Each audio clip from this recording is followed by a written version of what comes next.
What's up, Abu Dhabi? How are you guys? Thanks for coming out today. We appreciate it. Who's got the first question? Conor, I'd like to start with you. Welcome back, of course. First things first, I mean, this entire pandemic, I think we've wondered, what would a Conor McGregor fight be like with no crowd, and now it's limited crowd? So now that you're kind of in the building, you're getting a sense for what the atmosphere is like, and we think about you, the bright lights are on, the big crowds, that's when you perform. How does that affect your energy, your focus on fight night? I tell you what, it feels pretty good right now, you know, the crowd here. I know it's a small crowd, but it feels good, so I'm very happy to be here. Fair enough. And of course, as you said, this is a big fight, you know, pay-per-view headliner, but it's interesting. I mean, you have a victory over Dustin. There may be a title fight on the line, maybe there's not, we don't really know. So what provided kind of your daily motivation? I mean, you know, that extra practice, that extra grind that you might not want to go to, what was providing that for you? My love for the game, my love for competition, my love for combat. You know, Dustin has put on an incredible run since our last fight. It's been a long time coming. Yes, I did get the win over him the first time. But, you know, he's rose right up, and he's back up there at the top of the division, so I'm excited to go and compete with him again. Fair enough. And you went out there and kind of made a pretty bold prediction. You said you think you can get it done in 60 seconds. You know, I know you have a lot of respect for him, but I wonder, I mean, that puts a lot of pressure on you, right? I mean, you win in the second round, or you edge out a decision, maybe it was a letdown. So any regrets in making that prediction? Do you stand by it? You know, well, I got him out of there in 90 seconds the first time, so, I mean, I'm not that far off. But, you know, that's a complete confidence in my preparation and in my abilities. I know Dustin's a hell of a competitor. I know there's questions here. He's heavier. He's up on a different weight. But he's more experienced. I feel I can do it. However, you know, there are question marks regarding conditioning and things like that. I know his team has been spouting about the conditioning and that. I have put in a lot of work to get myself correctly to the 155-pound frame. I got 40 seconds inside the octagon in 2020, which caused major frustration in my, you know, it's not enough. I need more. So I'm going to go in there, and I believe I can get him out there and possibly will hit him early and hurt him. But, you know, I hope for a good long bout. And last thing for me, Conor, I mean, it's kind of, I think probably no coincidence in the timing, but you were named in a lawsuit this week. I just wonder if you have any comments on that, and if that's affecting your focus. I mean, I think that's a lot on your shoulders ahead of a big fight like this. You know, it's old news. It was investigated thoroughly over the course of 2 long years, and I was cleared of any wrongdoing. And that's it. You know, I have so much positivity in my life. I've got a great challenge ahead of me on Saturday night.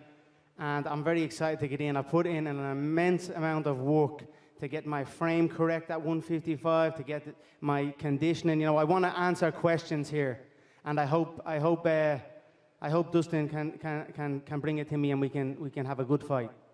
Thank you, Conor. For Dustin, I wanted to ask you. I mean, you fought this year in the Apex, put on a Fight of the Year type candidate, right? Does that provide any benefit? I mean, this atmosphere is unique. It's different, right? I mean, does that give you any kind of an edge once you go in there, or is an octagon an octagon? An octagon's an octagon. It's actually good to see us moving in this direction and fans coming back. That's the direction we need to be, opening things up as safe as we can. And the UFC and Abu Dhabi here are doing that. So I'm excited to put on a show for these guys. Yeah. And Dustin, I know that you've committed your life to this game, right? Sacrificed everything. You never had a $100 million boxing match, you know what I mean? You don't have a whiskey brand that's distributed around the world. I know you like the saying, 25 minutes to make life fair. Does that apply here? I mean, do you feel like there's a chip on your shoulder? I mean, you guys have had this kind of parallel life, but it's gone different. Do you walk in there with a little chip on your shoulder? Every fight is a chip on my shoulder. I'm trying to prove something. The work that I put in, I'm trying to make it pay off. I'm trying to put my family in a better position, and this is no different. I know what a win over Conor McGregor means in combat sports, and I know that whoever wins this fight is fighting for gold, and that's why I fight. Fair enough. Thank you, Dustin.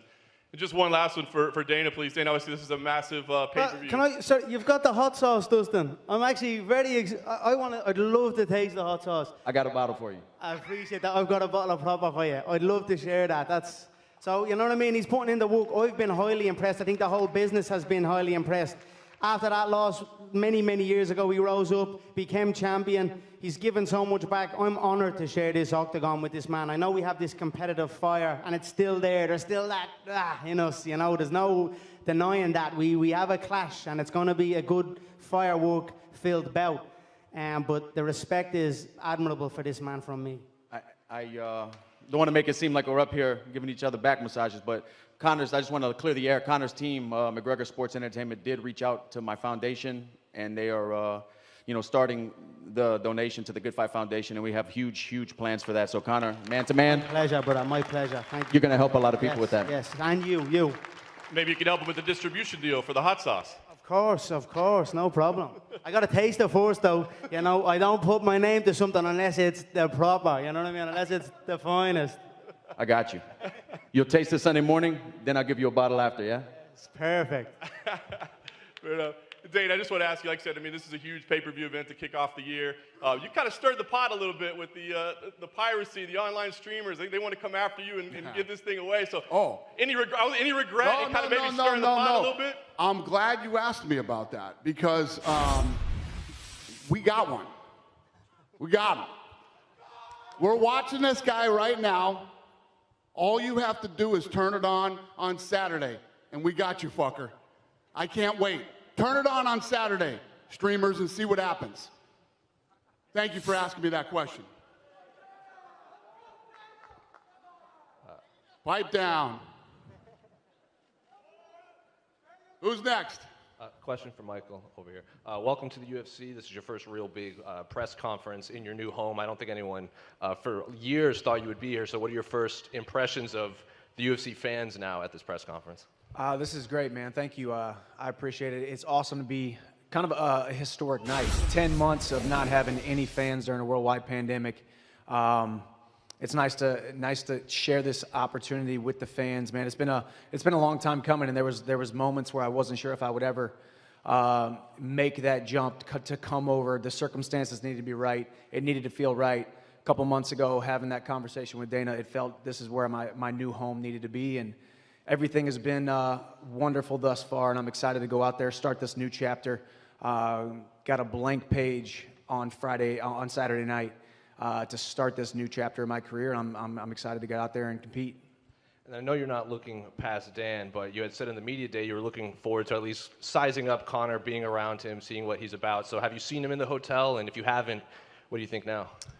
No, I have not. No, this is just the first time I saw him, man. He's looking dapper as always. Conor McGregor, typical Conor fashion. But I've been outside of the UFC, and I told Dana this in our conversation. Every single time that I trained for one of the guys that I stepped inside of the cage with, I wasn't training to fight them. I was training to fight the number one guy in the world. The number one guy in the world has always been under the UFC banner. I was always training to fight to beat that guy. So. Sizing everybody up. Last time I was here on Fight Island, saw Khabib, saw Gaethje. Man, these are the upper echelon, the world-class guys that I've wanted to compete against since day one. And now I get that opportunity. Just got to go out there and take care of business on Saturday night. And question for Dan. A lot's made with Michael's wrestling credentials. You, of course, have a very extensive striking background. So what do you make of Michael Chandler's striking inside the octagon? He's aggressive. The guy comes out, he's a fast starter. So I'm expecting by the end of that first 5 minutes, we're going to know how this thing's going to play out. I'm expecting him to come at me. I'm expecting a fast start, but I'm not one to back down to a challenge. And then question for Conor. Max Holloway declared himself the best boxer in MMA. You kind of laughed at that on Twitter. So I'm wondering, how would you rate the three gentlemen up here's boxing compared to yours? I tell you what, the last press conference I done with Cerrone, it was just myself and Donald up here. This time we've got 3 other men, 4 of us, and we're all in the same division. So, they're opponents, potential future opponents, and I'm very excited about that. That's kind of what halted me in 2020 before the pandemic even hit. It was like nothing really presented itself. Well, here we've got 3 up here. We've got Max skateboarding in the hallway back at the hotel. So I'm very happy with that, and I'm very excited to see how the bout goes in the co-main event. I know the two men know the magnitude of where they are at, and I'm excited. That's gonna breed an exciting, fight-filled fight. You know what I mean? It's gonna be a lot of power thrown. I would tell the 2 lads if there's any stalling or any situation like that, to be separating and let the shots fly, because there's a lot at stake here, and I wish both men the best of luck. And a question for all four gentlemen up there. A unique situation for dads fighting on Saturday in the main and co-main event. So are your kids aware of what's going down on Saturday? Are you going to let them watch? I know Conor has Conor Jr. and his kids here, but are you going to let your kids watch on Saturday night? Sorry, say that again. Was that to me? It's all four. Are all four gentlemen's kids going to watch the fight on Saturday? You know, my kids will watch. I'm at having them prevalent all fight week, you know, giving them the experience. They're a little young, though. I don't think I'll have them in the arena for the actual bout. But they'll be watching their daddy for sure. And I look forward to going back after the fight. I know my son will be sleeping, but he knows Daddy does MMA. He knows what MMA is, and we'll go watch the masterpiece after the fight when I get home and get to spend time with him. And my daughter knows what I do, obviously, but we don't really let her watch. She helps me take the stitches out when I get back. She knows what's going on. Yeah, my daughter will be swinging along with me. She'll be there.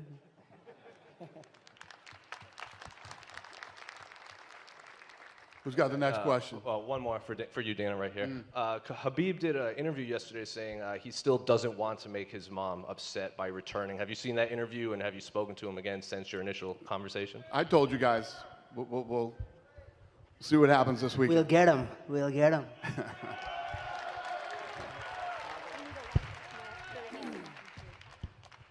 Hey, Conor. Out of the available lightweights to you right now, is Dustin the hardest challenge you could be facing? I think so, yeah. You know, I'll always look to get the highest challenge. Dustin has a win over Hooker, who's on stage here. You know, he knocked out Justin. So there's some high contenders already. Justin in turn knocked out Tony, who was another contender. So I think I'm right at the top here. You know, I would make the case if that man is continuing to dodge this and dodge the commitment of competing again, the title should be stripped and we should be engaging in a title fight, you know. So, but I'm sure it will happen after this bout. I'm interested to hear what the excuses or what will be said after the fight. But I predict a title strip.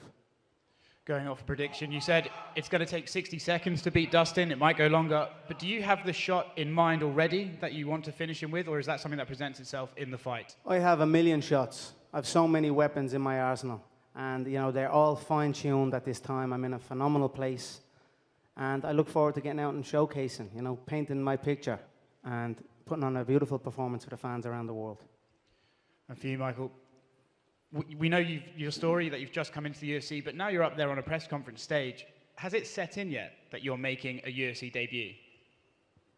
Yeah, it has. I think the day that I signed on the dotted line, it started to sink in. Man, I've been competing at a high level since I was 14 years old, and all roads have led to this. There seem like there have been roadblocks at times, but daily I have thought about it, I've visualized it, I've seen it. I've been watching these guys compete for a long time, and I've wanted to share the octagon with them. So it's, you know, the last trip here to Fight Island, a lot of people thought it was kind of an interesting decision.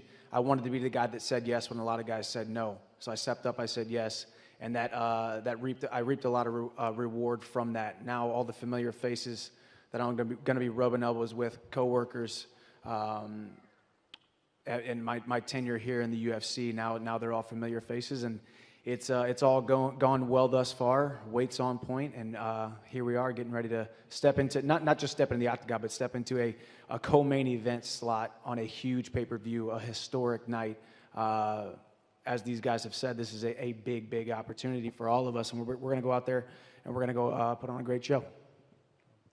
And for Dustin, there is an element of charity to this fight. You just mentioned that with the donation to your foundation. How important do you believe it is that a fighter at the top tier pays it back and pays it forward and uses their platform to help others who don't have one? I believe it's important for a man as he matures to recognize the situation and position he's in and that he put himself in. And to each his own. I'm not saying everybody should do it, but if you have it in your heart and you're in position to be a voice for people whose voice isn't heard, or to be a representative of something better, you know, it transcends fighting, and we're all fighting something. So it means a lot to me personally. I can't speak for anyone else. And for Dan, do you believe your style is the worst matchup Chandler could be facing on his debut? It's not a good style. I bet if he could have picked anyone else, it wouldn't have been me. Long, tall guy. You know, my game's built around defending wrestlers. The only reason I'm here is because everyone ahead of me turned the fight down. They don't want to take the risk. They don't want to risk their spot. You know, they come up with a bunch of excuses. Old Charlie Olives saying he can't make the weight. Like, Dana, you believe Charlie Olives can't make the weight? I got broomsticks thicker than that boy. I'm here. I'm taking the risk. That means that I reap the reward. Nice. And last one for Dana. Do we have an update on numbers for this card? You've got the return of Conor McGregor. We've got some fans back. But pay-per-view wise, how is this thing trending? Very good. Yeah, no, this thing's trending great. Yeah, it's good. It's going to be good. There hasn't been, when was there a bad one? Since the pandemic started, there hasn't been a bad pay-per-view. They've all been overperforming. So you can only imagine what this is going to do. Hey, just a quick one from me as the unofficial lightweight tournament commissioner. I just wanted to get a verbal confirmation, you guys, because, listen, Charles Oliveira with the victory only over Tony Ferguson. He's pretty much through to the semi-finals now. We've got Justin Gaethje probably to come into the mix, but of course it's about you guys, the semi-final spots at stake. Even if one or two of you come out of this weekend and fight for the title, I think most media fans, we want to crown a new undisputed lightweight champion by the end of the year, and I just want to get a quick confirmation Book it, from each of you that I'm you're in. in. Book it, I'm in. Yes, sir. Michael, are you in? Book it. Dan? Dustin? Let's go. Dan? I didn't even understand the question. Yeah, I'm in. Thank you. Dana, you're welcome. All right. Hey, Conor, you looked like you had something you were about to say there when Dana was talking about the pay-per-view numbers. Want to just Yeah, it goes without saying. You don't got to come up and talk about EA Sports, UFC selections and all this type of thing when it comes to me. You know, the pay-per-views are trending. The Embedded has been record-breaking again. It's almost double. The first episode of The Embedded is almost double than all of the other Embeddeds that have came out in 2020, bar one, McGregor Cerrone. So it's trending in the right direction. I'm very excited about it, you know.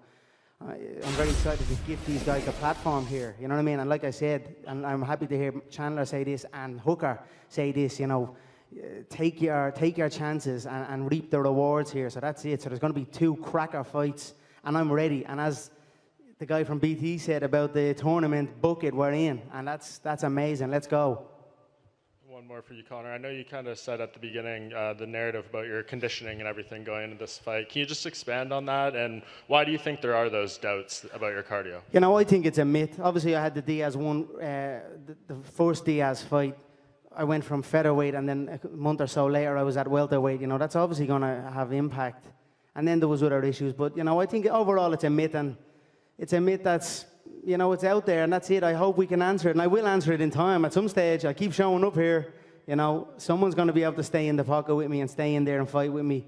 And I hope it's this. I hope it's this Saturday night. Do I think so? I do not. I'm in some shape here at the minute, and I tell you this now. I am coming to put on a masterpiece. So I'm excited about it.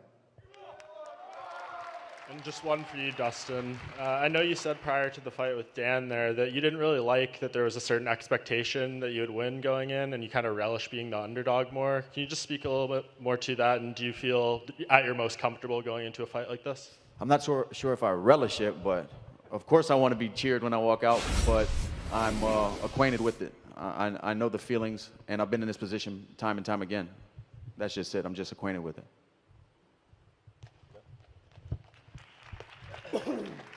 Hey, question for Conor. How you doing?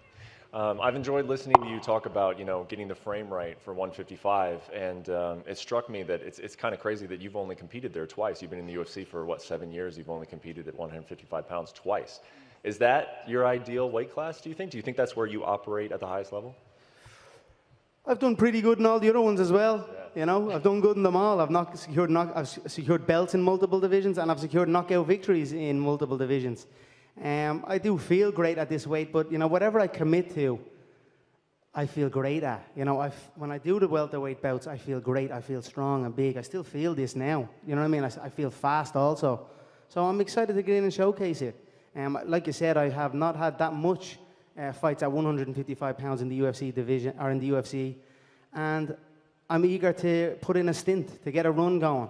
You know, like I done with the featherweights, I think I went 7 or 8 fights within the space of a year and a half. You know, that's what I'm looking for here. If they can match me up, I know now we've got multiple opponents up on the dais already, so we're in a good spot, and I'm eager to get going and showcase. I feel this is the best I have ever been for sure, and I'm at 155 pounds. But, you know, if I go back to 170 pounds, you best believe that'll be the best I'll be at also. So it is what it is. Yeah, and you, one tweet that you meant, I don't know exactly when you put it up, but you said that after you won the 155-pound belt, you wonder maybe you should have jumped up and gone for that 170-pound belt right away. And I just wonder, obviously things have worked out well for you. The Mayweather fight made you a whole lot of money, but have there ever been, do you think about that sometimes? What would have happened had I not left the sport? Sometimes I think, man, I should have just stayed in the featherweight division and fought Ricardo Lamas and all those type of guys, you know what I mean? And just been in the featherweight division. I always look to challenge myself and seek greater heights. And, you know, although I have been the champion at 155 pounds, I have not had much time at this weight in the UFC, and this is what I wish to do now. Last thing for you, I wouldn't say that the security team was necessarily concerned about it, but they were very aware that you were going to be in the hotel this week at the same time as Khabib. And I was just wondering if that is still a warranted concern, or I mean, have you guys passed that part of your relationship that you could be in the lobby of a hotel and we wouldn't have to worry about anything happening between you guys? You know, all of those events were 2018. It's now 2021. What I will say is, as long as we fight again, there'll be no issue, and that's it. You know, if he continues to run, well, I'm not sure. We'll see what happens. And I got one for you, Michael. I mean, obviously you've been asked a lot about being in the new promotion and what it feels like to be in the UFC. I wonder what it feels like to be on the stage with these three gentlemen. And is this a different caliber of opposition that you've been in contact with throughout your career? I mean, is there truth to that, or do you feel like throughout your career you have been, you know, amongst guys who are of the same skill level as these guys? Overall, this is the toughest competition that I will ever face in my entire life. But I think when you look at my resume, when you look at my track record, guys like Eddie Alvarez, guys like Benson Henderson, these are champions that were here in the UFC. Granted, it was a couple years later, but I've been competing at a high level since I was 14 years old, as I said. So I've been dreaming of this day or visualizing this day just in case it ever did come. And now I'm fully prepared to take the opportunity head on. And absolutely, all these guys are the best in the world. And the UFC lightweight division is the most hyped, most electrified, most energetic division in the UFC today. And it was a perfect time to insert my name into the mix. Thanks, guys. This question's for the Diamond, Dustin Poirier. You fought in this country before to unify the lightweight strap against Khabib Nurmagomedov. Is this stage greater for you than UFC 242? It's obviously a huge fight, but fighting for the world title is the biggest fight you can get to me, because that's the reason I fight. I want to be the undisputed world champion. I'm still chasing that goal, and I know this fight here gets me one step closer to that. So. This question's for the notorious Conor McGregor. What separates the fighter Conor McGregor from the business mogul Conor McGregor? You know, I bring all of the discipline and the drive that I learned in my martial arts training and preparation and competition into the business world, and it's helped me tremendously. It's why I always would urge any parents around the world to get their children into martial arts, any type of combat sport.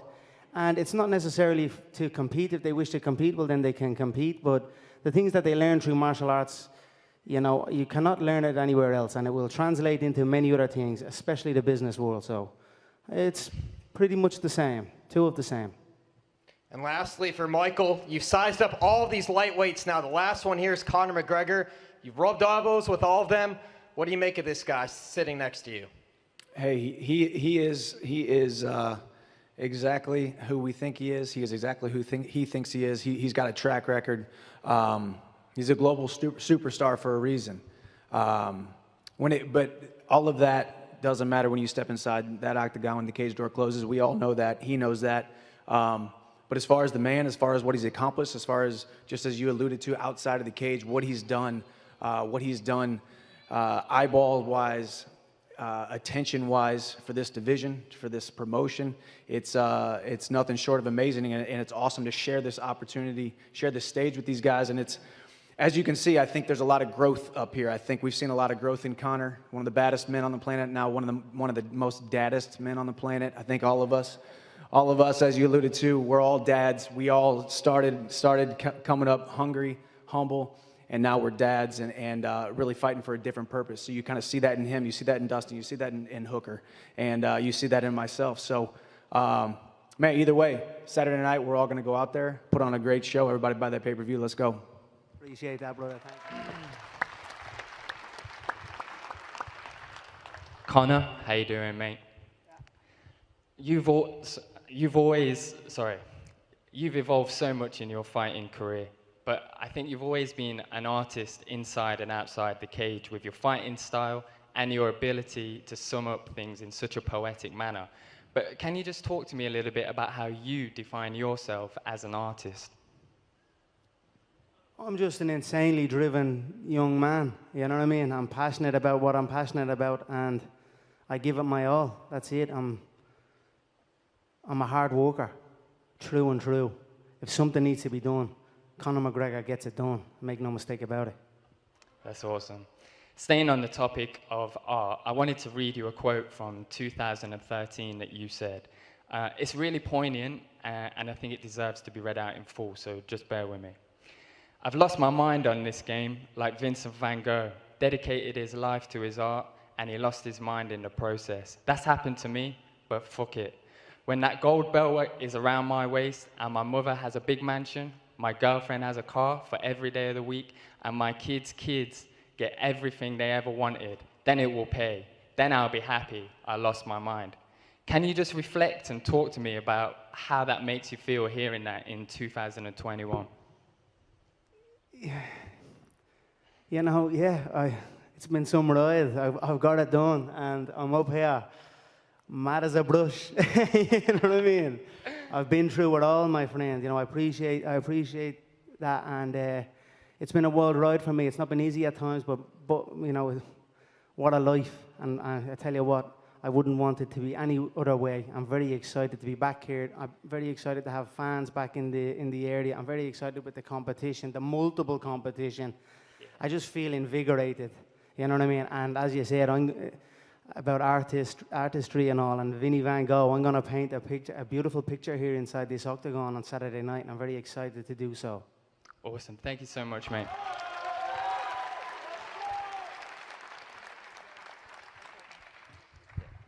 Go ahead, Ron. Yeah, it's Ahmed Al-Wasiri from Abu Dhabi Sports. The amazing thing about this sport is we've seen the fighters grow in front of us. And like Conor McGregor and Dustin, they're different fighters since they started over here. We know the motivation behind Dustin's fight against Conor McGregor is to beat Conor McGregor and to become the champion within 1 year.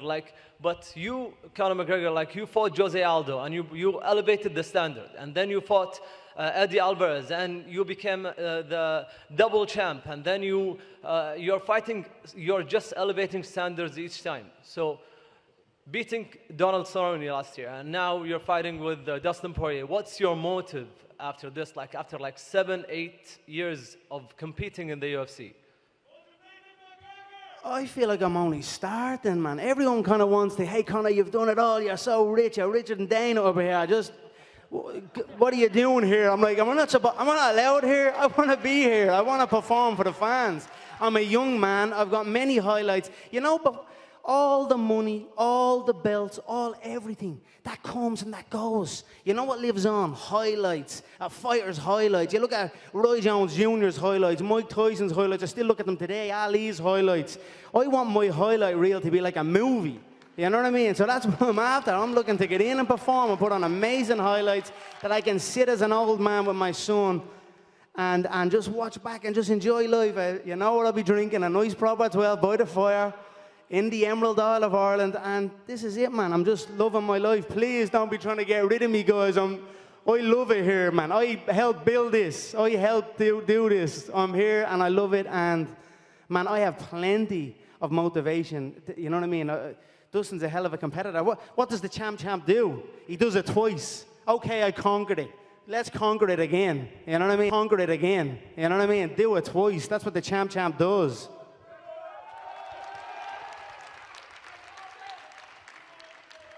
Conor, question down here. Talk to me about how your training camp went in Portugal. I know it was kind of secluded due to the lockdown. You've had secluded camps in the past. Do you think this is something that you want to continue with going forward? Yeah, I tell you what, it's been a phenomenal camp all across the board. We were in Lagos in Portugal, we were in Dublin, we were in Dubai, and now we finish it up here. Yeah, it was an amazing camp. I have an amazing team of people around me all across the board, from the nutritionists, from my coaches in mixed martial arts, in jiu-jitsu, in boxing, in wrestling, and all my sparring partners. It's a phenomenal team I have, as well as my conditioning coaches. And I'm looking forward to going in and representing all my team's hard work. You know what I mean? We put a lot of hard work in here, and I'm going to go in and do my team proud. Thank you. Looking forward to it.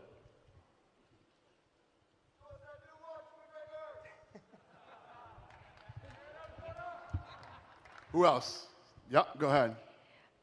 Dustin, everybody's talking about how much you've changed as a fighter since the last time you fought Conor. What would you say is the main thing that changed in your game and that would make a difference this Saturday, whether mentally or physically?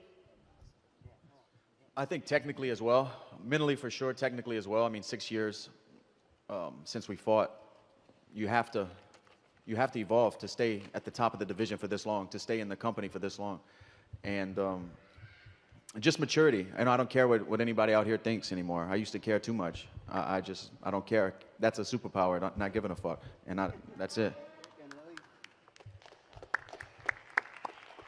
And Conor, this one is for you. I know you've been asked a lot about this whole Khabib thing, but I'm just curious to know, he said he's looking for something amazing, extraordinary this Saturday for him to change his mind and come back. What do you think he's looking for this Saturday for him to change his mind? You know, I don't really care. He did not say that. Dana said that. He said he's not, you know what I mean? Let's just get through the fight. You know, all these men are up here. There's plenty of challenges. And, you know, it's a tough business. And the things have gone on in his personal life. I don't wish him any harm. Like I said, it was in 2018. A lot of time has passed. The world knows this fight is not over. You know what I mean? This war is not over. The sport needs it to happen. The people need it to happen. I'm not going to chase it if he doesn't want it. You know what I mean? And that's it. I'll keep my calm and move on. And that's what I'm doing. I'm back here at the 155-pound division. I'll show the world what's what over time. And that's it. And it begins on Saturday night against Dustin Poirier. Finally, my last question. I heard Dustin say that he actually kind of enjoyed the fights during this past year without a crowd because he felt it was a bit more intimate and he was more focused. I would like to know, does having or not having a crowd affect you in any way when you're inside that octagon, or not really? You just forget everything. Yeah, no, a fight is a fight for sure. You're inside that octagon. It's you know, I was actually very, very excited to compete with no crowd. You know, at the start I was like, oh, I don't know, you know, but over time then I was like, I really wanted to see and hear my power and my velocity and, you know, my precision. I wanted to hear my shots whistle through the air, you know, with no background noise, and really you know, put a statement out there of the difference. And I was almost, you know, I was close. I almost got to do it, but there's not that many fans, only a couple of thousand. My power, my speed, my precision, my velocity, you know, my whistle will still whistle strong on the night, and I'm excited to show. Thank you. Thank you, guys. We appreciate it. We're going to square these guys off for photo ops, and we will see you tomorrow.